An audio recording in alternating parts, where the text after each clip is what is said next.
আল্লাহর নবী বলেন, উম্মত 6টা গুণ নিয়ে রোজা রাখো, সাবধান 6টা গুণ যদি তোমার রোজার ভিতরে না পাওয়া যায়, তোমার রোজা আল্লাহর কাছে কবুল হবে না। ও উম্মত, ও রোজাদার, তোমার রোজা যদি আল্লাহর কাছে কবুল করাইতে চাও, সবাই জোরে আওয়াজ দিয়া বলেন, রোজা রাখার ক্ষেত্রে কয়টা গুণ লাগবে? 6টা। জোরে বলেন, কয়টা গুণ লাগবে? আল্লাহর নবী সাল্লাল্লাহু আলাইহি ওয়াসাল্লাম বলেন, রোজাদার, তুমি তোমার রোজাটাকে 6টা গুণের মাধ্যমে পুরা করে নাও। 1 নম্বরে রোজাদার, রোজা রেখে তুমি তোমার কান 2টাকে হেফাজত করো। আমল করতেছি, রোজাও রাখতেছি, আবার মিথ্যা কথাও বলতেছি। রোজাও রাখতেছি, আমার সন্ধ্যার পরে রাত্রিবেলা বিড়ি সিগারেটও খাইতেছি। রোজাও রাখতেছি, আবার অন্যের সমালোচনা বলতেছি, দোকানে মাপে ভেজাল করতেছি, আছে না? রোজাও রাখে, আবার গুনাহের কাজও করে। তাহলে এই রোজা কি আল্লাহর কাছে কবুল হবে? এজন্য আমাদের কোনো পেরেশানিও নাই, টেনশনও নাই যে রোজা রাখতেছি, আমল করতেছি, কবুল হলো কি হলো না, কোনো পেরেশানি নাই।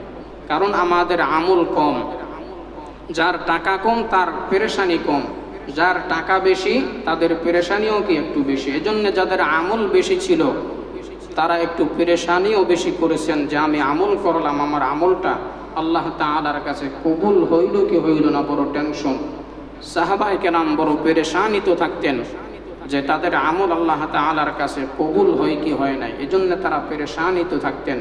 আমলের আগ্রহ তারা বাড়ায় দিতেন, ত্রুটি মুক্ত আমল করার চেষ্টা করতেন। আল্লাহর নবীর সাহাবী হযরতে আবু বকর রাদিয়াল্লাহু তাআলা আনহু, তিনি কাপড়ের ব্যবসা করতেন, কাপড়ের দোকান ছিল।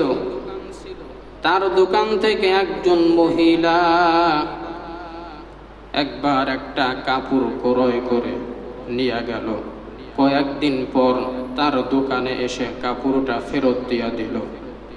ডাক দিয়া বলতেছেন, ও আবু বকর, তোমার দোকানের কাপড় আমার পছন্দ হয় নাই, তোমার কাপড় তুমি নিয়ে যাও, আমার টাকা আমাকে ফেরত দাও।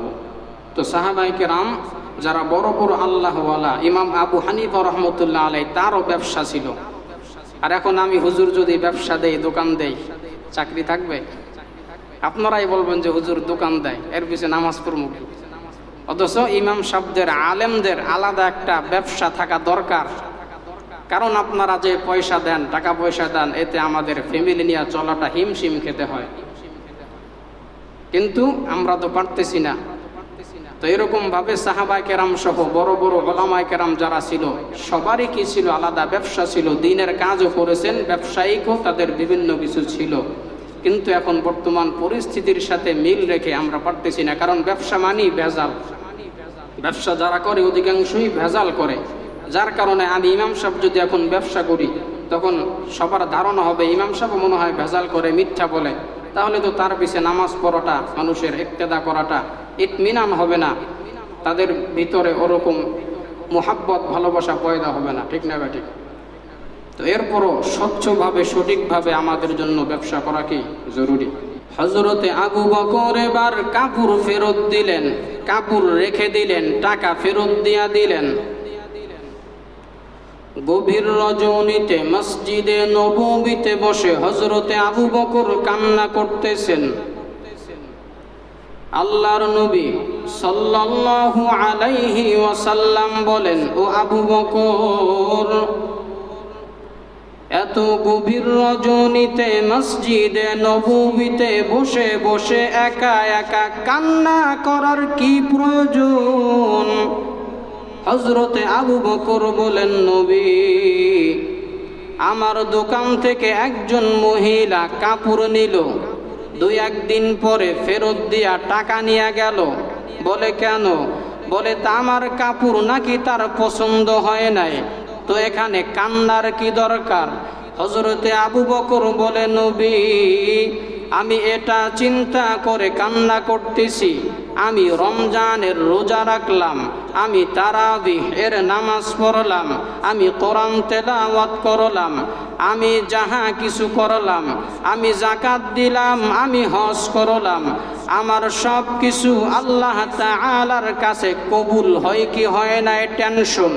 কিয়ামতের ময়দানে আল্লাহ তাআলা যদি বলে, ও আবু বকর, তোমার আমল তুমি নিয়ে যাও, তোমার আমল কিছুই আমার কাছে পছন্দ হয় নাই।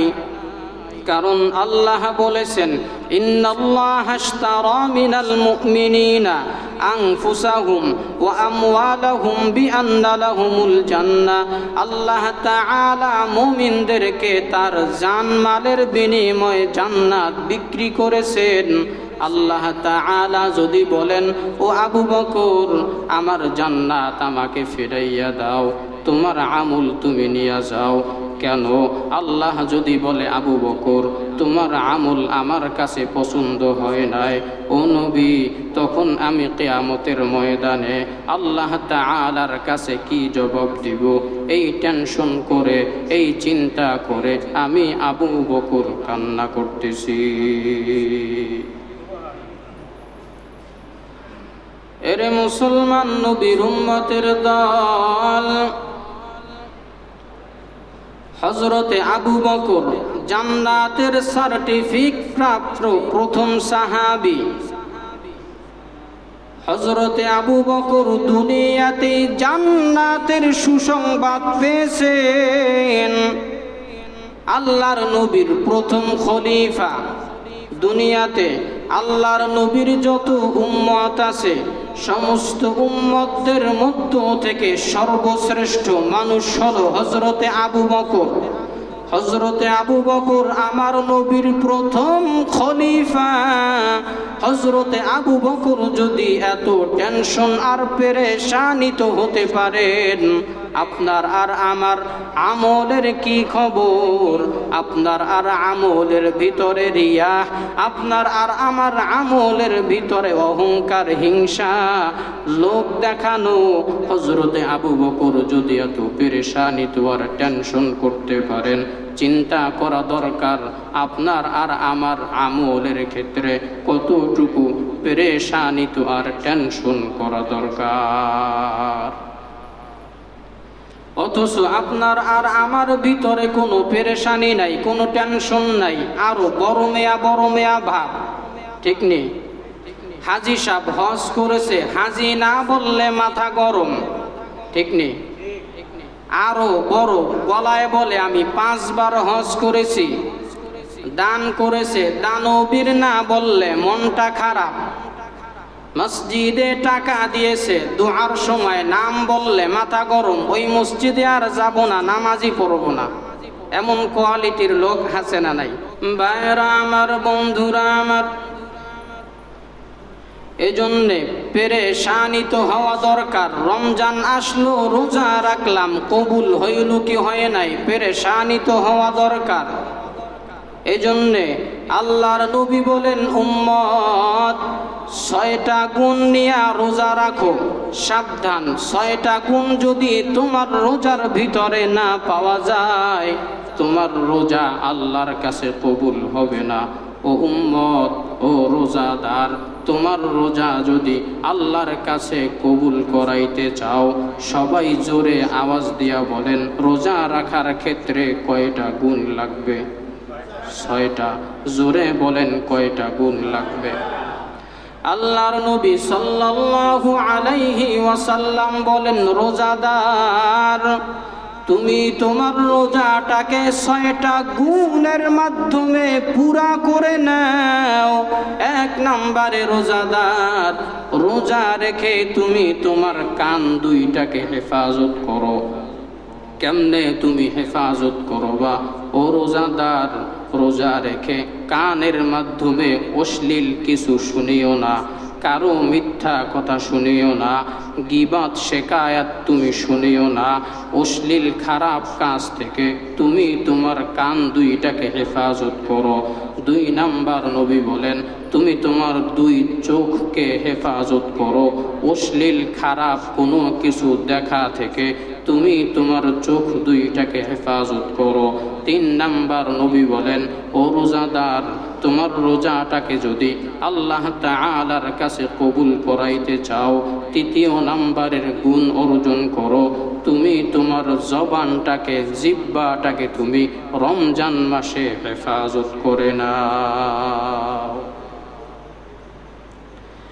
1 নাম্বারে কানের হেফাজত, 2 নাম্বারে চোখের হেফাজত, 3 নাম্বারে জবানের হেফাজত।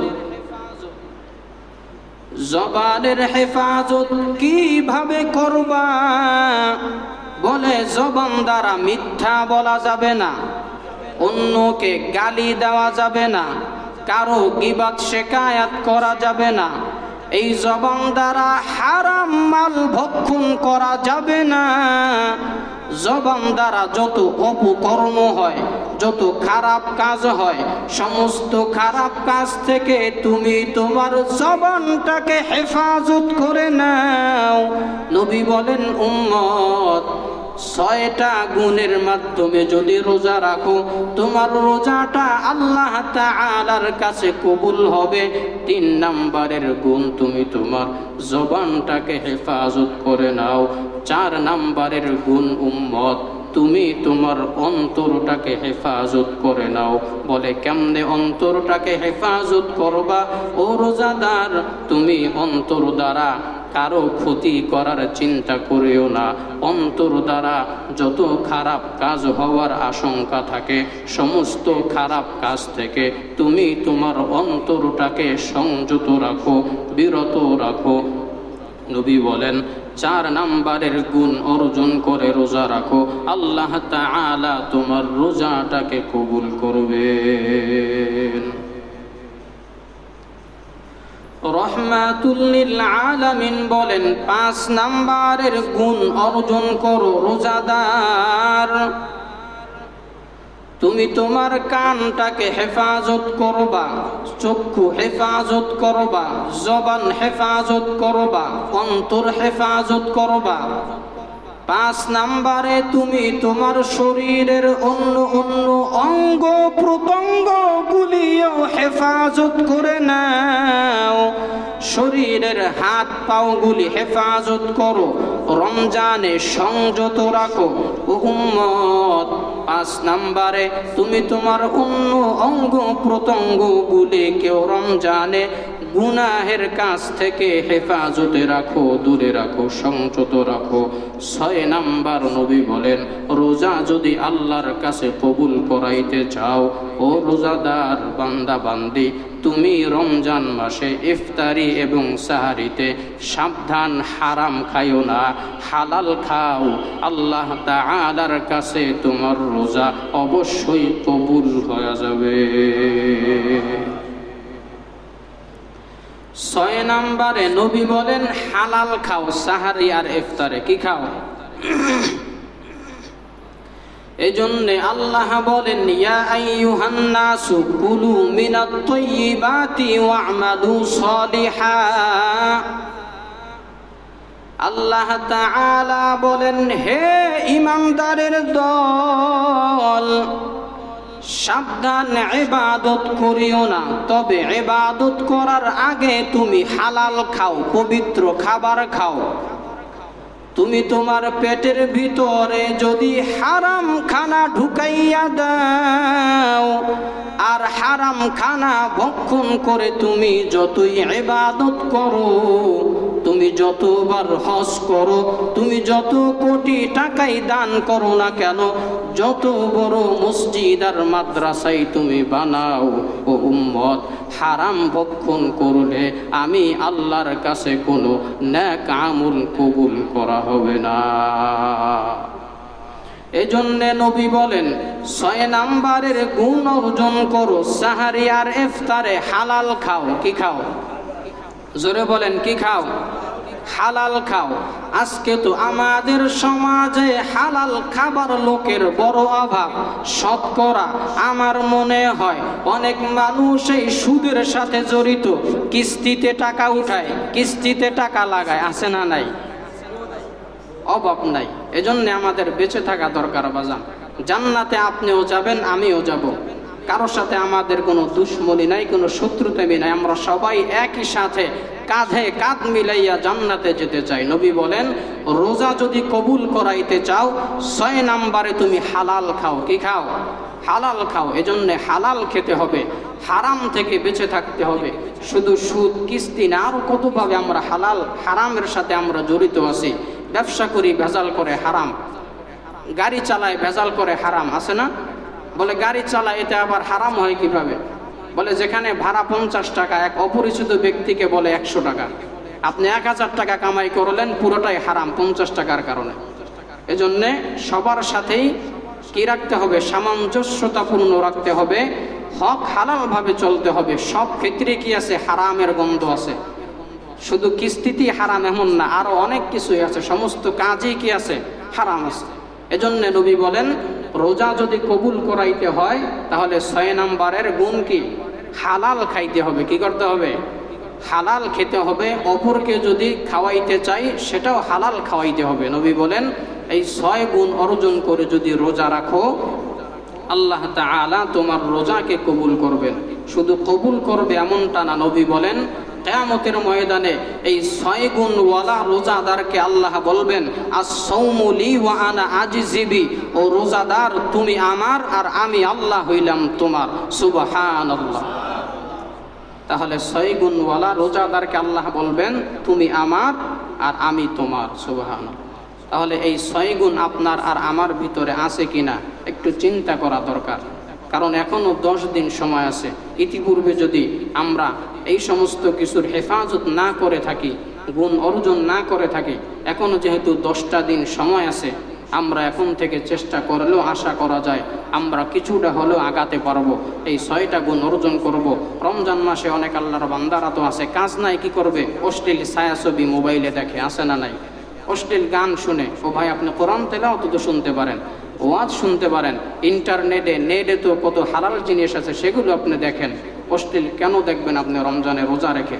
আপনার রোজা তো নষ্ট হয়ে যাবে, রোজা হালকা হয়ে যাবে। এজন্য আমরা 6 গুণ অর্জন করার চেষ্টা করি। আল্লাহ তৌফিক দান করুক, বলেন আমিন। সর্বশেষ ইসলামিক ভিডিও সবার আগে পেতে আল হাদি মিডিয়া সাবস্ক্রাইব করে পাশে থাকা বেল আইকনটি ক্লিক করুন। ধন্যবাদ।